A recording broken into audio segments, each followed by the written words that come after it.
Hey, welcome back to another episode of the podcast. I'm Daniel. This is Nate. And on today's episode of Seven Figure Music School, we're going to talk about something that I'm once again surprised that in 170 something episodes, we've never done an episode that's been fully dedicated to this, or at least as I could tell as I looked back through the episode guide. We don't have anything that I titled in such a way that would suggest that we talk about this, although I know we've mentioned it in passing here and there, Nate. By the way, speaking of the episode guide, that is available. Go to growyourmusicstudio.com/7FMS and you can download our episode guide. It's all 18 categories of topics that we talk about on this podcast, organized for you in a very handy dandy free download for you. So if you have hiring troubles right now, you can go through and look at the hiring category and just binge watch all those episodes on YouTube or binge listen on your favorite podcast player. And we cover hiring, executive leadership, sales, marketing, education, product. We have whole categories for just interviews with owners. So definitely a resource that you should check out. But Nate, today's topic, what we're going to talk about today is practice. And the reason we're bringing this up is because one of our listeners wrote in and wrote a very quick email to us, which I'm going to read right now. Yeah. Okay. If I could wave a magic wand to solve one problem in my studio, it would be student practice, motivation, how to practice, parent support, all of it. That was the whole email. Wow. Love it. Yeah. If I could wave a magic wand. Yes. Now, I know that this is a topic that's on a lot of owners' minds. This does tend to be a topic that is on the minds of independent music studio owners, maybe a little bit more than music school owners. Music school owners typically have bigger fires to put out, but it is one of those things that music school owners think about in the back of their head. Yep. Because practice is a vulnerability for the success of your entire school. And the analogy I'll make is that for those who own a gym, they realize that if someone doesn't come into the gym, they're probably going to cancel their gym membership. And so there's entire strategies around how to make the gym membership, low cost and effective, oversubscribing the gym, collecting memberships, and then hoping that people forget about them for 2 years. And there's just small enough that no one cares enough to cancel them, like that sort of thing. But here's the deal. At heart, 99% of music teachers and music school owners I know, they're educators at heart. They're not necessarily business people at heart.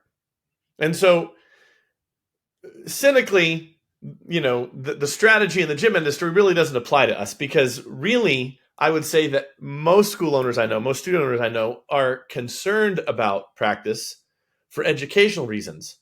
And that prompts them and inspires them to talk about the practice problem in a very specific way that might actually be detrimental to their business. And that's really what I want to get into on this episode today. Because we are going to talk about motivation. We are going to talk about how to practice. We are going to talk about parent support. We're going to look at that from a business angle. But I think it's important for us to explore a bigger theme about all of this at the outset of the episode. And so what I want to suggest is that there are two functions that practice have in your school, and that is business and education. But if we want a successful school, if we want to be successful at the business side of things, which is really what this podcast is focused on for the most part, we have to think of the business one first. I have a lot to say about this. Nate, I know you have some thoughts as well. Maybe jump in here and tell me what you think so far. I just think you nailed it. When this person wrote in and said if I could wave my magic wand and solve one issue, it would be practice. I wondered if she was talking about the essential practice habits of being a business owner, or if she was talking about how to practice music. Turns out she's talking about practicing music. And I'll just say, like in the Founders Forum, this type of question, you're absolutely right, basically never comes up. Because the stages of growth that we see with the members of that forum, they really want to figure out actually a whole slew of other issues. But to your point, actually at the root of the question, which is why does this question keep coming up in my school and why is it a thorn in my side? You're absolutely right that that's a business opportunity. You know, it's actually it's uncovering a number of other factors within your business. Doesn't matter if you are a single teacher studio or you're a multi-teacher school. It's still uncovering that there's some cracks in your systems and operations and in your marketing, all of which we'll get into today. But I think you're right. Not only is it an education opportunity, but it's also definitely a business opportunity here. Okay. So, want to get into these three main points: motivation, practice, and parent support. And going back to the idea that this is both a business and education problem, the educator in us will think of it only in that lens to the detriment of the business, is what I said earlier.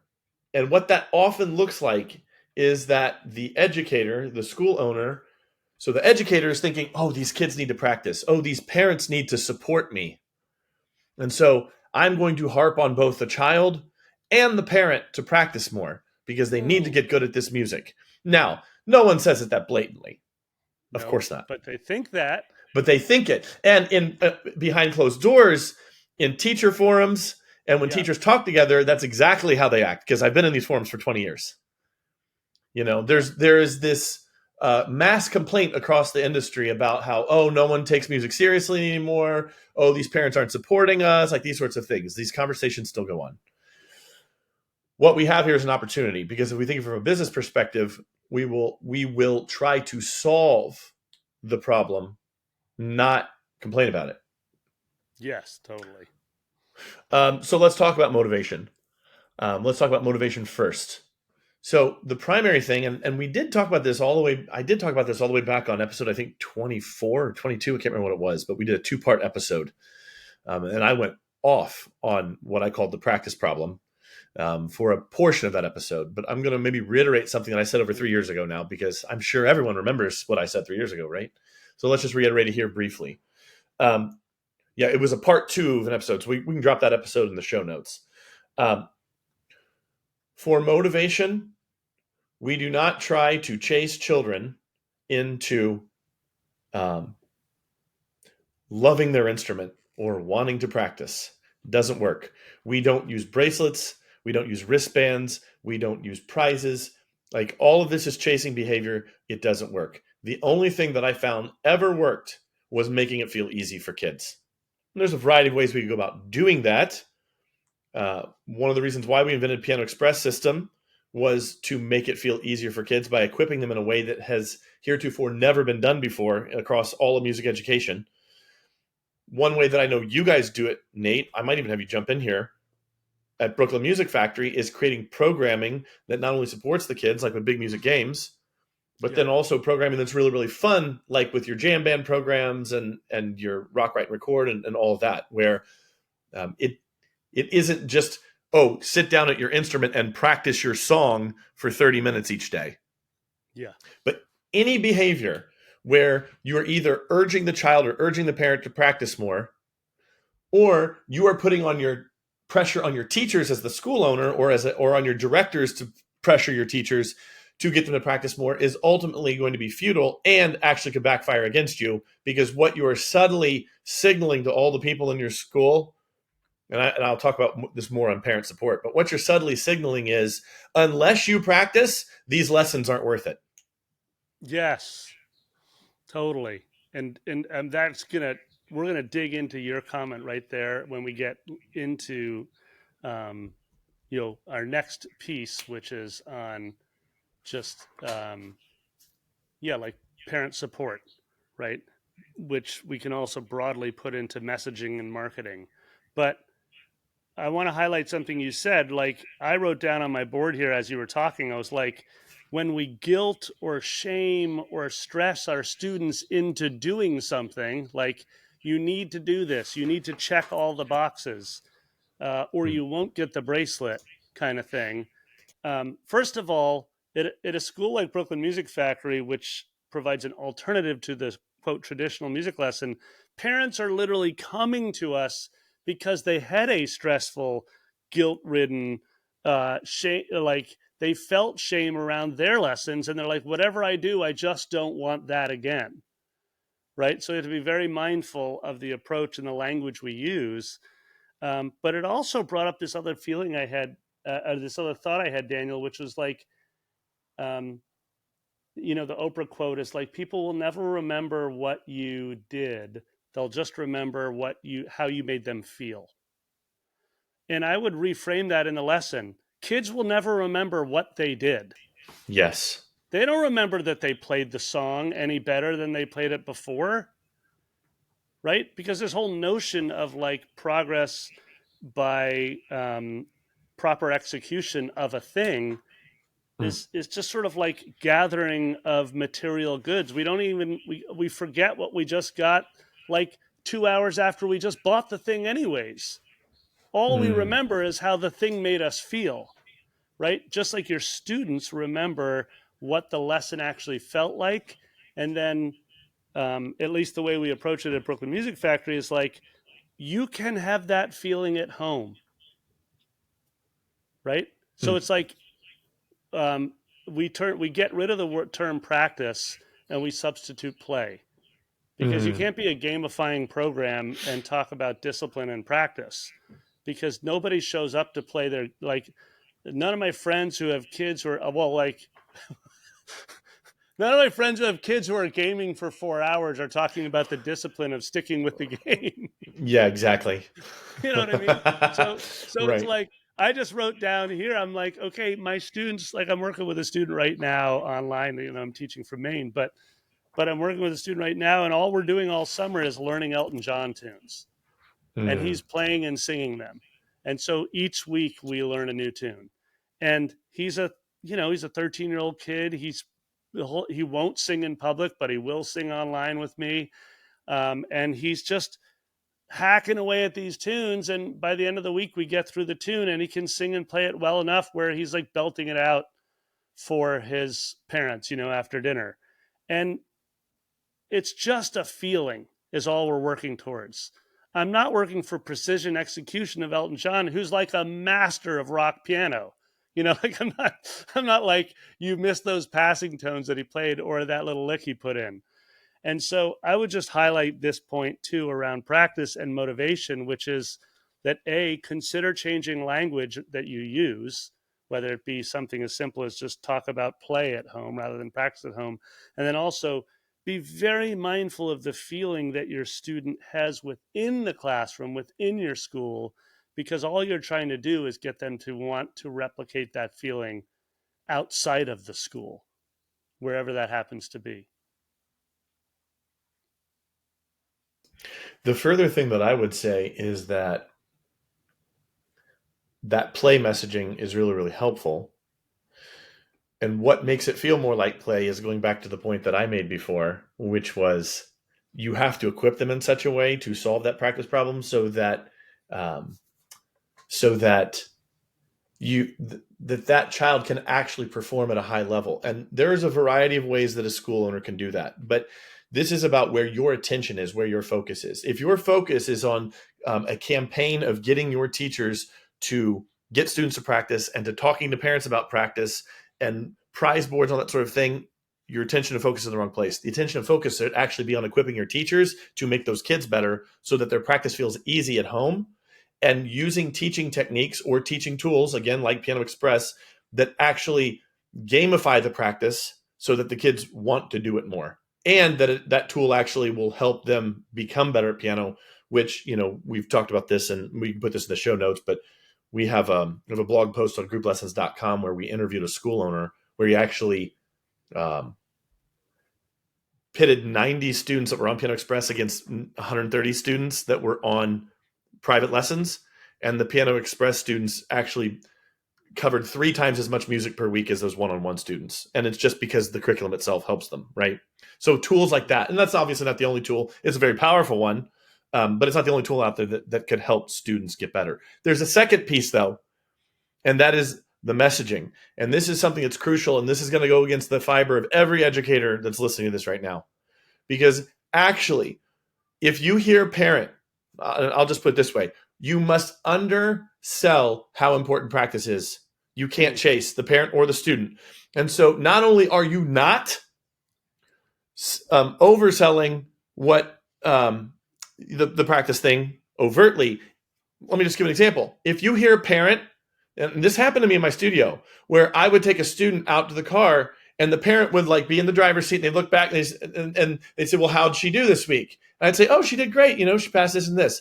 And the parent was like, almost they didn't listen to me. And they look back at the student, in the back seat of the car and be like, well, she'd probably have done better if she'd practiced more at home. Every time they diminish what just happened every time. So here's what I always did. I was like, oh, you know what? Our program is set up in such a way that students practice here. And even if they don't practice at home, which, would be good, but even if they don't practice at home, they're still making faster progress than every other, than in a regular studio. This was not a lie, by the way. Obviously, I had proof of, of what the average rate was. I even got this information from Faber, like roughly how many pages per week students on average would practice or play or learn or pass. That's the word I was looking for. Boy, I went through like 4 words there before I got to the one that I actually wanted. Right. All practice, play, and pass. Wow.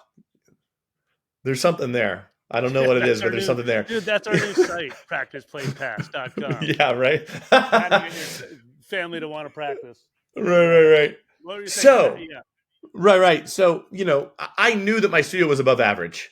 So I could honestly say that. And I put a lot of effort into making that true of my studio.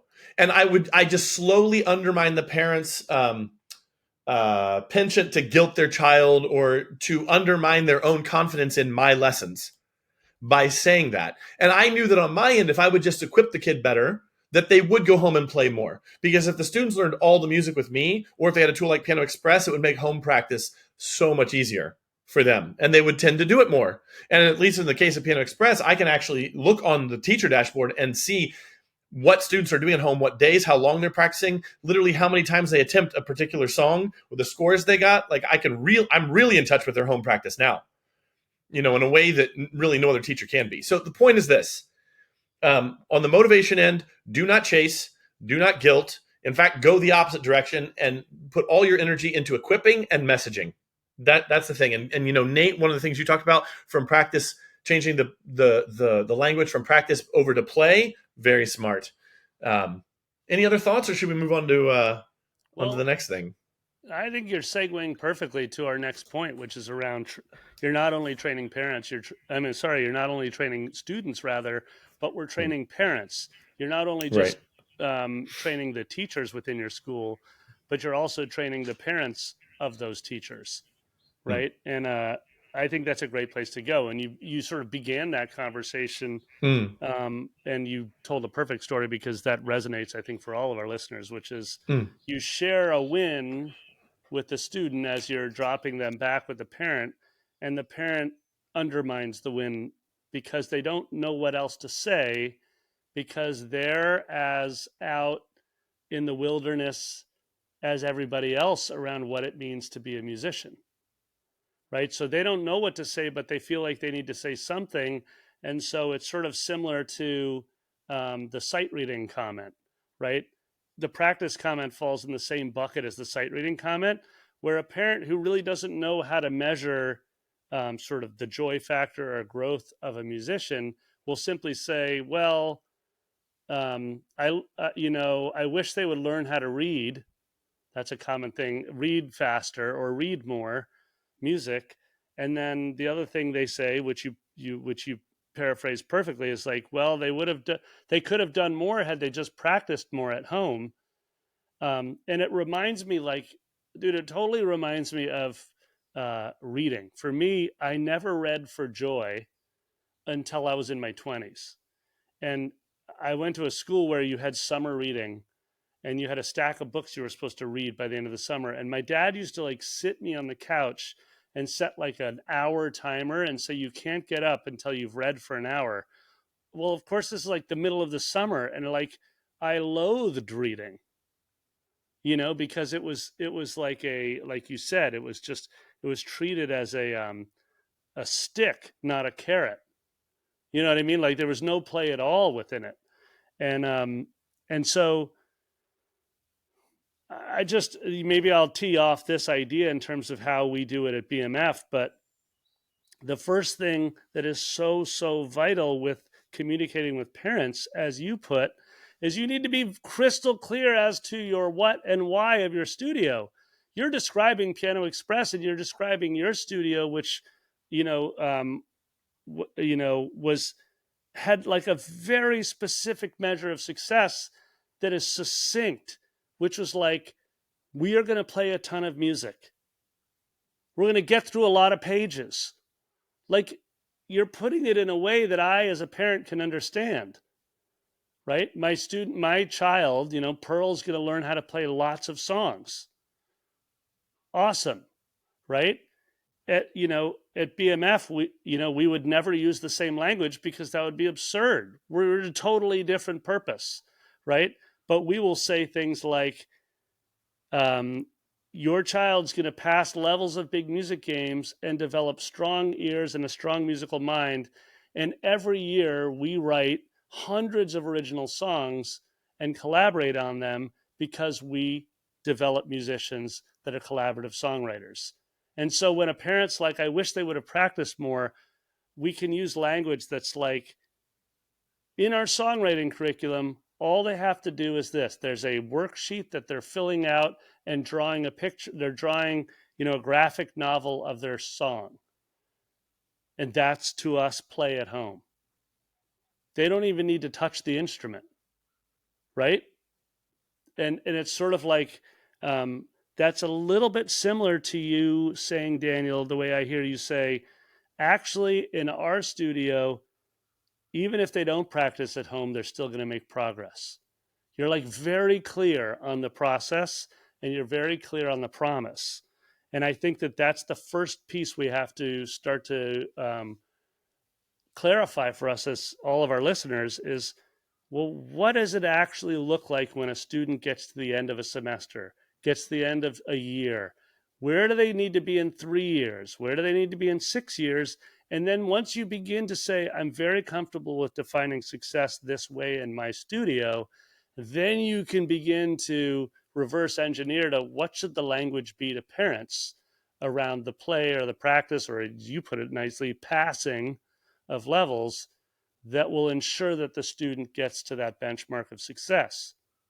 So maybe I'll leave it there to start, but that's kind of that. When I said we'd get into marketing and messaging, Daniel, at the beginning of the app, like here we are.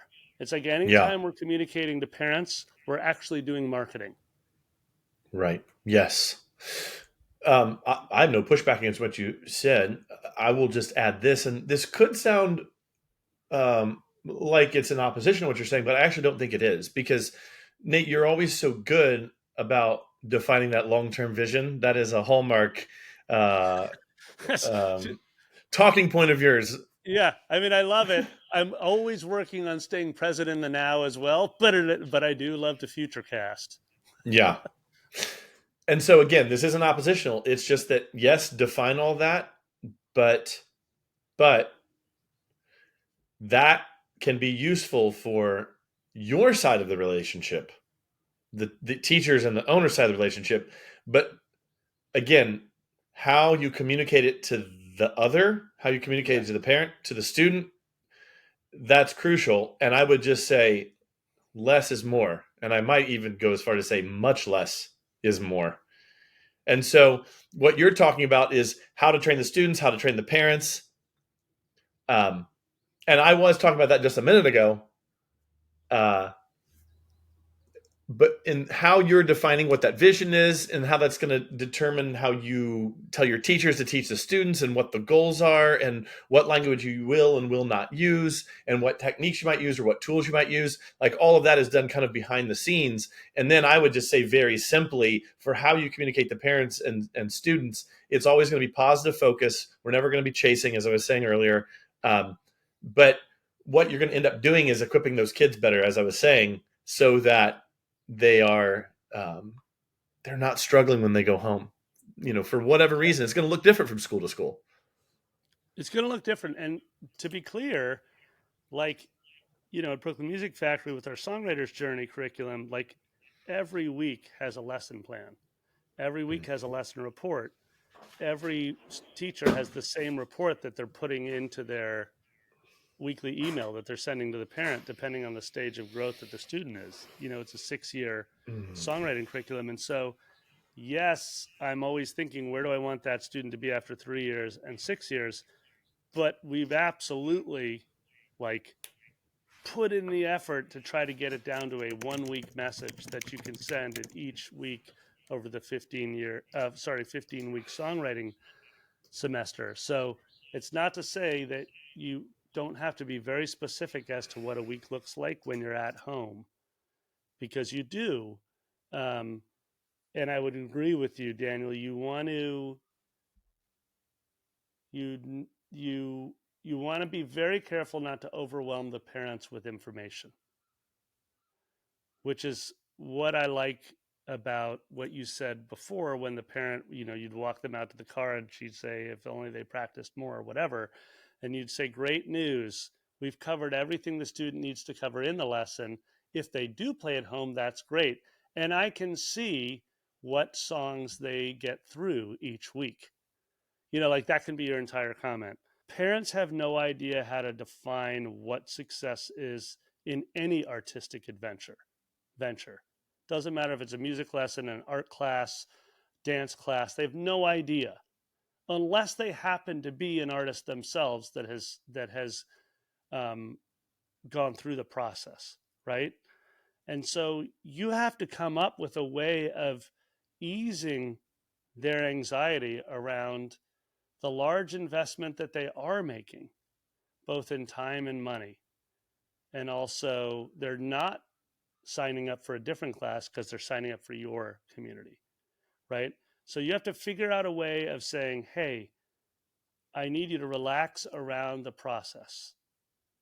But you have to figure out a way of saying, this is what success can and will look like, right? And so for us, again, I say it over and over and over, but you have to be able to get to a point in your studio where you're confident enough to say, we are this, we measure success this way, and this is what your student will look and act like 10 years from now, or whatever your journey is. And at BMF, we will say, your student will learn how to write a song, your student will learn how to collaborate with other original songwriters, and 10 years from now, they will be writing and recording original records. That's it. If a parent's like, what? That's all they get to do? Then it's an easy no. You're not a good fit for the community. This is the whole point of qualifying families, of whether or not they're the right fit for your studio. So while I can say that in a succinct sentence, that's 15 years or 16 years into our journey as a school. We certainly weren't that succinct in the year 1, 2, 3, or 4, right? We weren't that clear. And so it sounds like I'm not talking about practice, but actually I'm talking exactly about practice, right? Because if I'm a student in your studio, Daniel, I would show up saying, I want to learn as many songs as I can as efficiently as possible. And you'd be like, you're in the right studio, because that's how I measure success. How many songs did you learn? How many pages did you flip? How many levels did you pass, right, on the software when you were at home or in class? That's very clear to me. This episode is sponsored by BigMusicGames.com. As our listeners know, Brooklyn Music Factory is all about a fun, fluency-first approach to music lessons. And at the foundation of our teaching methods are rhythm, melody, harmony, and songwriting games that challenge students as young as 4 years old to train their ears and flex that musical mind. Because when you set an intention of gamifying every single lesson, you're going to find improved attendance, increased play at home, and higher student retention. So we've set up a website just for our listeners so you can start playing today. Go to bigmusicgames.com/7FMS and create your free account. Again, That's bigmusicgames.com/7FMS. And if you join today, I'm going to send you a personal invite to join our weekly teacher training call with me and Greggy Bizzle, our chief game designer. Go ahead and put play back into practice with Big Music Games. I want to actually get into something practical. Love it. And that is something that I did in my studio, which was when families onboarded to the school, I would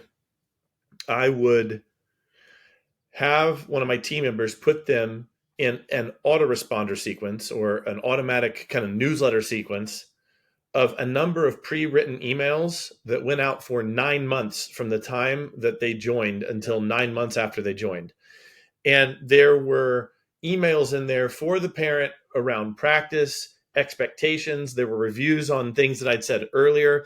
And I knew this was effective because there was specific language that I used in there that I had previously, before using this technique, I used to have to do one-to-one to every single parent in the studio.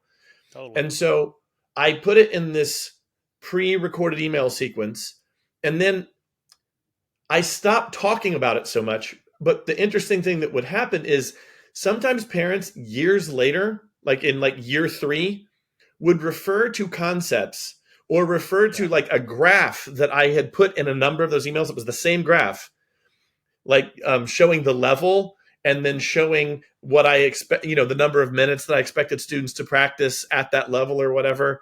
They would refer to it years later.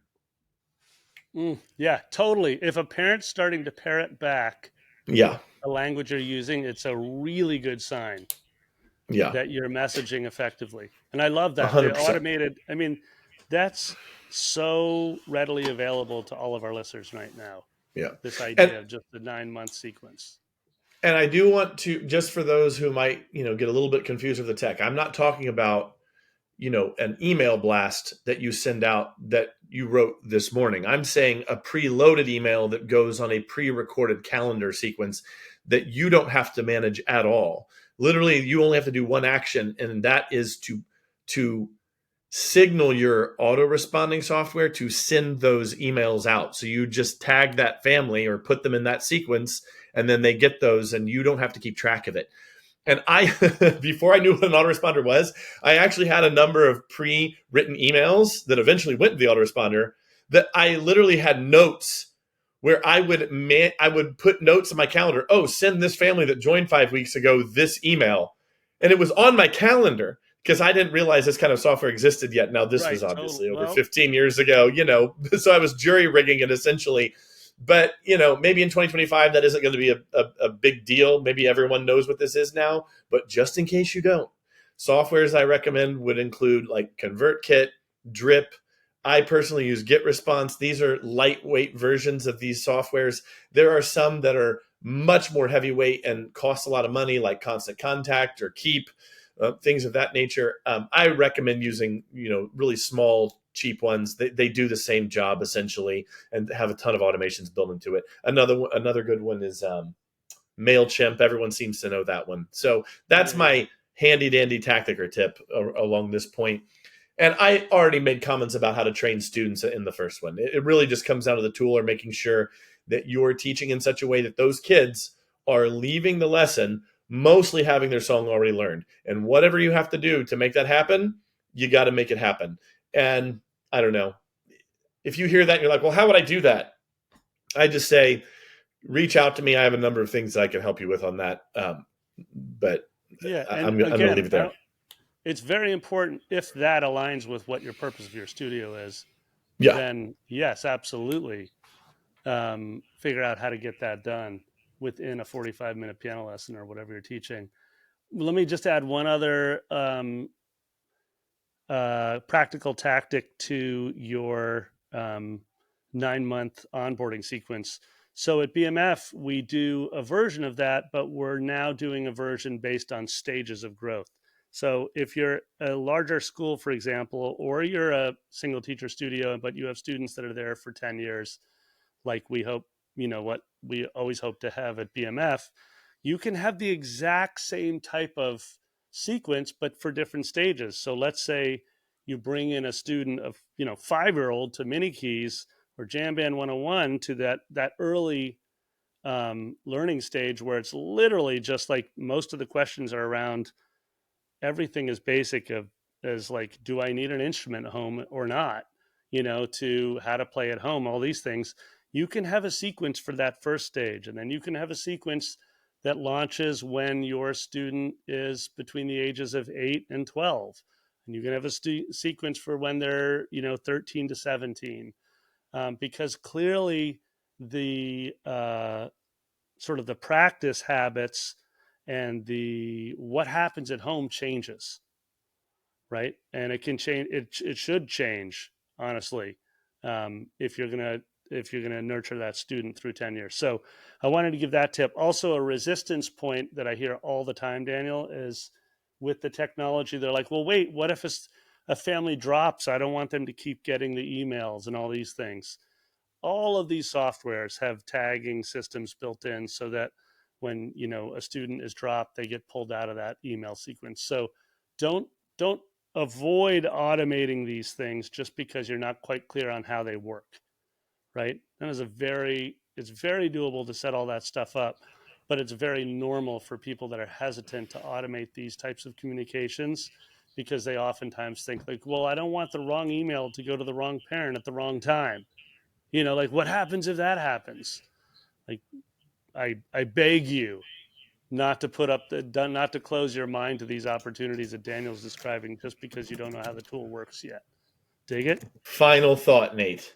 Yep. Final. Okay. Coming to So the we had finish line. What do we got? right.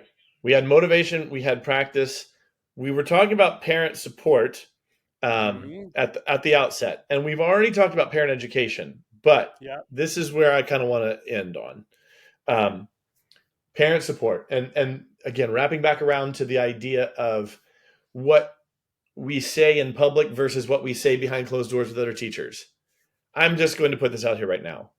The best strategy you can do is to, for your school, business wise, from a stress test perspective, like what's the worst case scenario that can happen?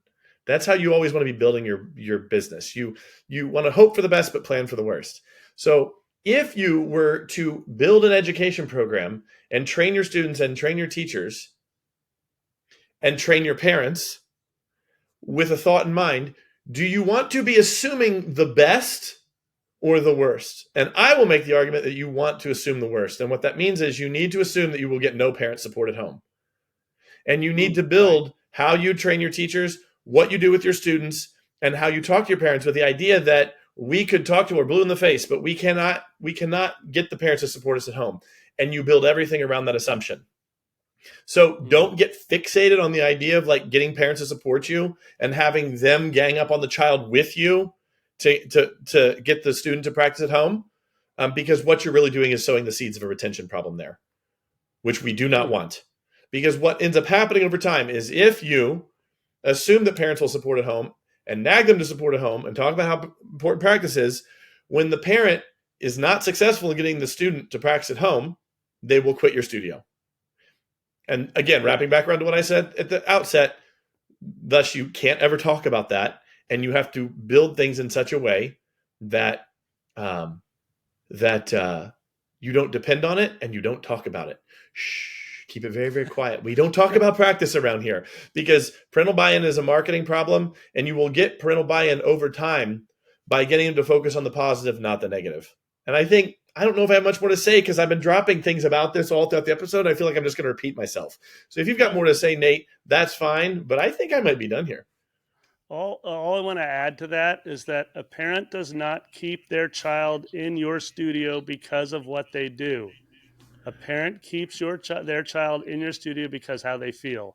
And it's what I Hmm. opened with. And if they're psyched and they want to come back, if they're saying, Mom, I want to go to soccer, don't take me out of soccer, their parent will keep them in soccer.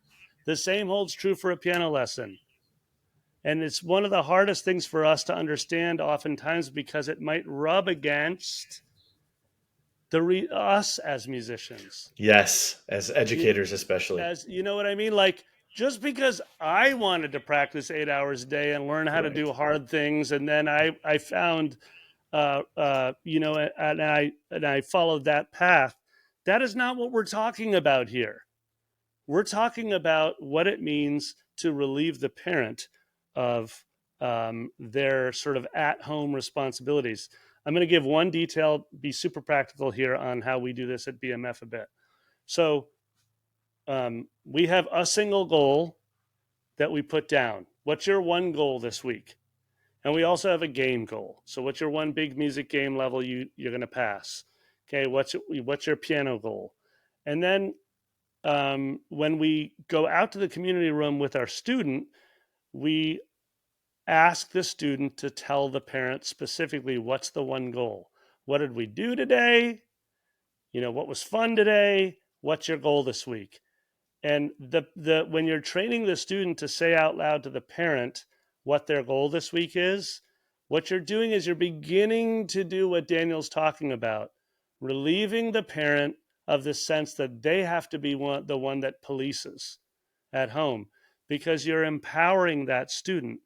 I quoted this on a recent app where we did a fireside chat on 3 books that we loved. And I quoted James Clear, who wrote Atomic Habits. And this very much relates to what we're talking about today, which is you want to begin to identify your student as a musician, not as a practicer, not as someone who can accomplish something. But what you're doing is you're training the family in this idea that they identify as a musical family. And the student is a musician. And what do musicians do? They love to play, right? And they love to play at your studio, and they love to play at home. But this doesn't happen overnight. This is something that you develop in what we were talking about over the years with your students. And so if it turns into, as Daniel put it, yet another job for the parent to do, they're already burnt out on having to monitor homework and all their other responsibilities as a parent. They don't want another pain, right? So don't bring pain into the picture. To assume the worst, as you put it, Daniel, that you're getting zero parental support.